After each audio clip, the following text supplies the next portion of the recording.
Cousin called me at midnight expecting me to babysit her adult kids, despite barely knowing them or even her, and I refused. I'm 28, work full-time, doing stuff with my day and my life, you know, being 20-fucking-8. Of course, that doesn't matter and I should always make time for family yada yada yada.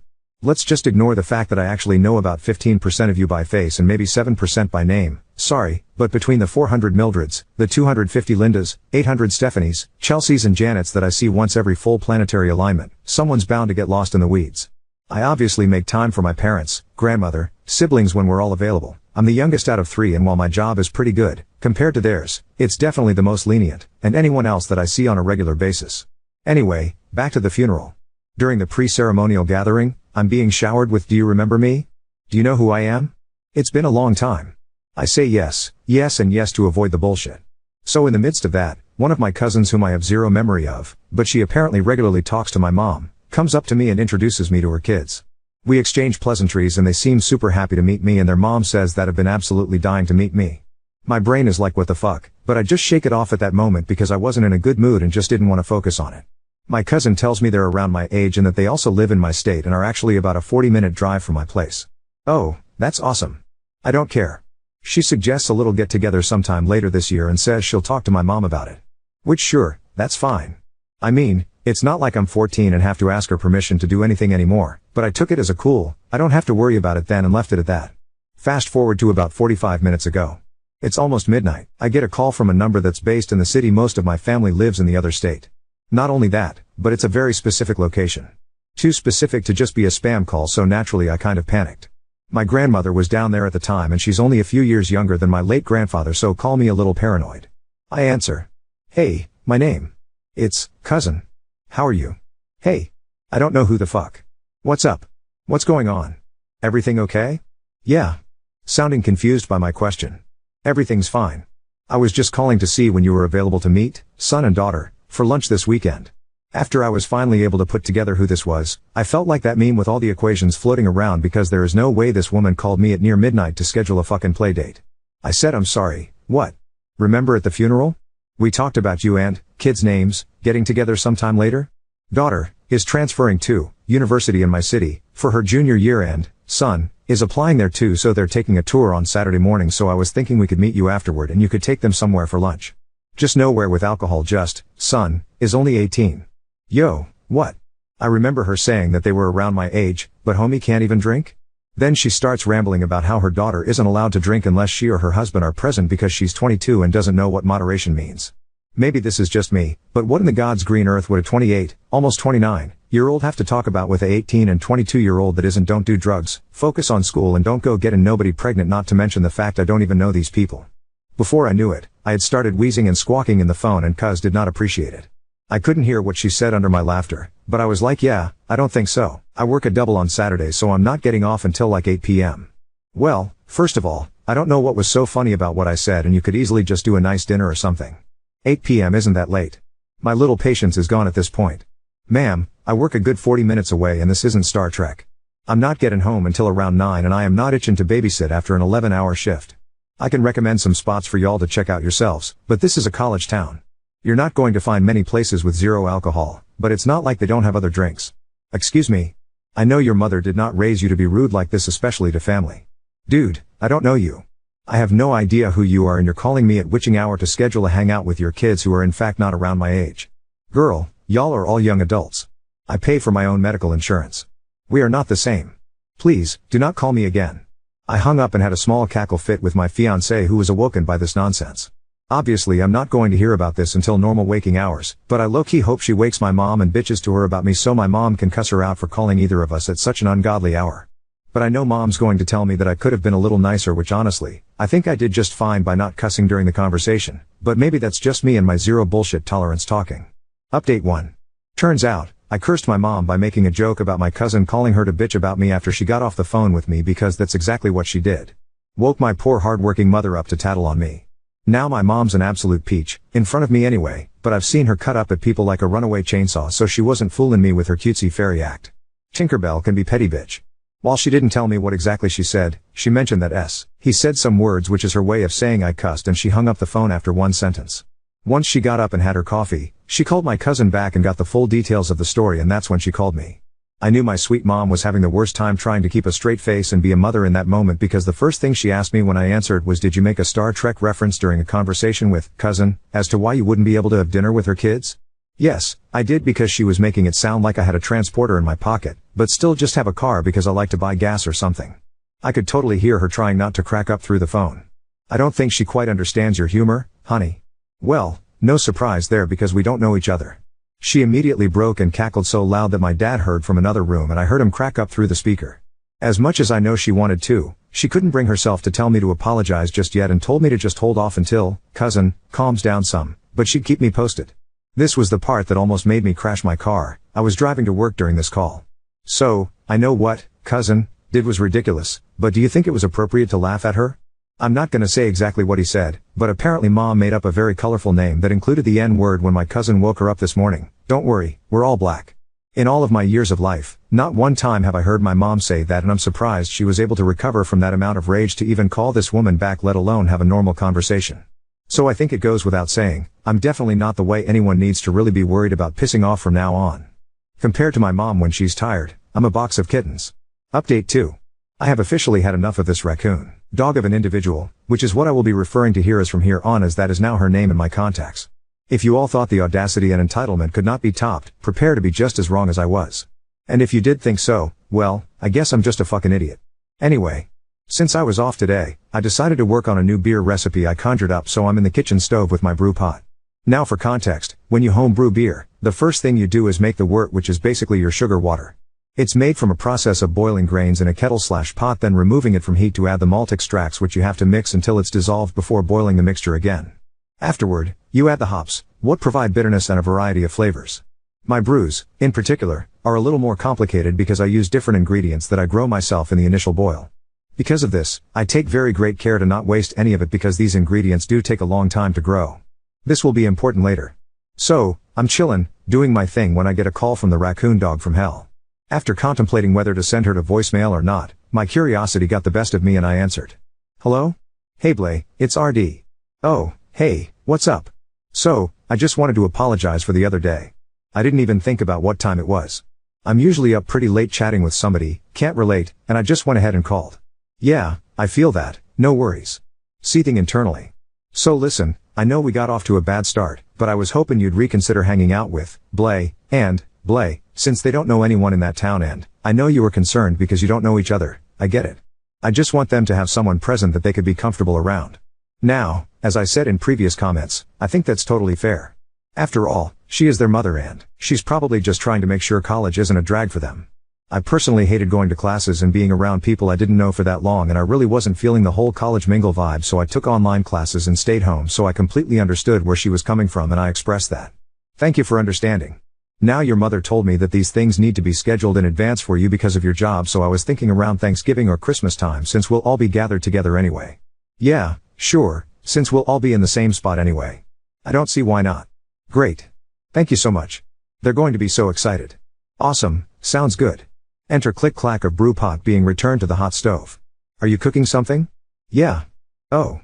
You know how to cook? What are you making? I'm making wort for a new recipe I'm trying out. Wort? What's that? Oh, it's the sugar base for beer. I'm sorry, did you say beer?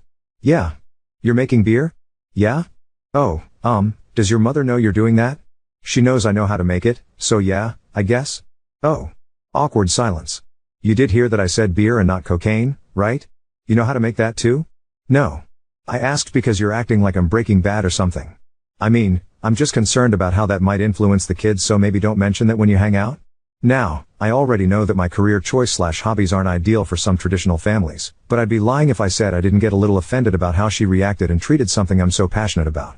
The only reason I didn't decline the hangout and hang up was because of the fact that 1. I was going to see them during the holidays anyway, and 2.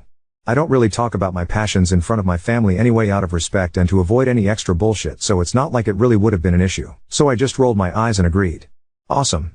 Okay, so last thing, I know there's a lot of student housing in that area and cheap apartments, so I was wondering which ones we should look into that would be close to the school, but also close to you too. Now, this is where shit got real, and I'll be honest, I grinned a little bit.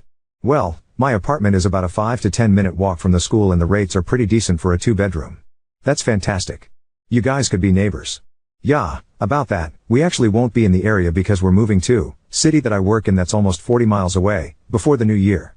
Okay I'm not really following. You're saying you won't be able to come see them? Insert Britney Spears WTF face. Well, no, not really.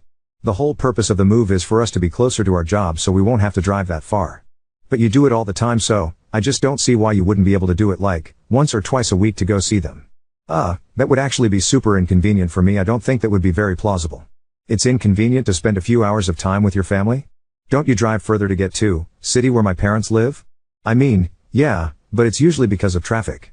So, you'll be even further when you move and you'd go see them anyway, so I don't understand what's so inconvenient about you driving halfway to spend time with your cousins. Especially on days like today where all you'll be doing is making alcohol when you could be spending time with your family. I mean, it's just, I feel your priorities here are a little backwards. Now I have painfully and carefully picked and chose my words while talking to this person during all of our conversations, but my brain pushed civility in the closet and locked it for the rest of this conversation. I'm sorry, did you really just compare the level of importance between your kids that I have said exactly ni word to in my entire 28 years of life to my fucking parents? Okay, first of all, honey, I don't know who the hell you think you're talking to. Who the fuck are you again? What do I owe you again? What part of my day or time do you deserve a piece of again? What meaning are you in my life again? What would I miss if we hadn't met again? Oh, nothing, because I don't fucking know you and I don't care if you decide to move in my fucking attic. I don't have an attic. I'm going to go see my parents and bring them all the homemade booze I want years before I even remember your fucking name, and fuck you for distracting me because my pot boiled over and now my fucking word is ruined. That last part was in the heat over the moment, but I almost lost it when I heard my fiancé bust a laugh in the next room. From what he described to me later, he said I sounded like an angry Bubbles from the Powerpuff Girls. After that, I don't even remember if she said anything because I was trying to clean up the sticky mess of my ruined concoction off of my stove and floor before my cat could get to it, and was just cursing under my breath, and all my irritation could muster was an angry "see you on Thanksgiving" before I hung up. I haven't heard anything else from anyone, but considering that blow up was so out of character for me, I'm almost 120% sure no one will have the nerve. It's rare that I actually get mad, so when I do, my parents have always just made sure I was okay and left it alone and would gatekeep anyone that tried to bring it up later. My fiancé came to help me clean the mess, and I gotta give him props for being able to quickly make me laugh about how the sound I made when I saw the pot boil over. I jokingly asked if he thinks I'd get in trouble for that, but he said that he thinks I scared her enough to send back to trash den for a while. Update 3. This is just the first time I've had since Thanksgiving where I've had absolutely nothing to do. This will be the last update of this roller coaster of mayhem, so thank you everyone that took time out of their day to read all this, and I'm happy that I was able to entertain you. Now for the moment you've all been waiting for.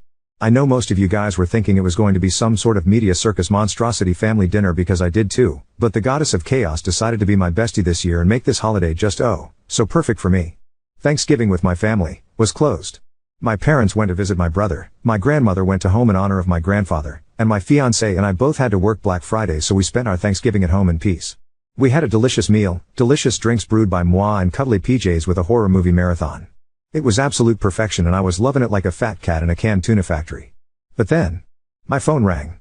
It's a number I don't recognize, so I ignore it. They go to voicemail. I'm on holiday vacation mode, so that can wait until tomorrow. A few minutes later, another call. Same number. Then another few minutes, another. Then another. Then another. At this point, I'm about to put a salt barrier around my phone like that would somehow repel a phone stalker. Then my fiancé, being the rational genius he is, suggests that I listen to the voicemail that I had completely forgotten about.